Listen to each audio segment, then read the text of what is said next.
اشفاق احمد فرماتے ہیں کہ ایک بار جمعہ کی نماز سے قبل میں ایک بابا جی کے پاس بیٹھا تھا اور اسپیکر پر ایک مولانا تقریر فرما رہے تھے۔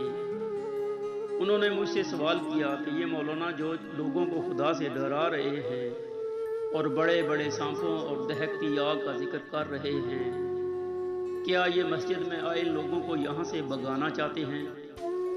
میں نے کہا، بابا جی، اس میں بھگانے کی کوئی بات نہیں، یہ لوگوں کو شاید اس لیے خوف دلا رہے ہیں کہ وہ برے کاموں سے اجتناب کریں۔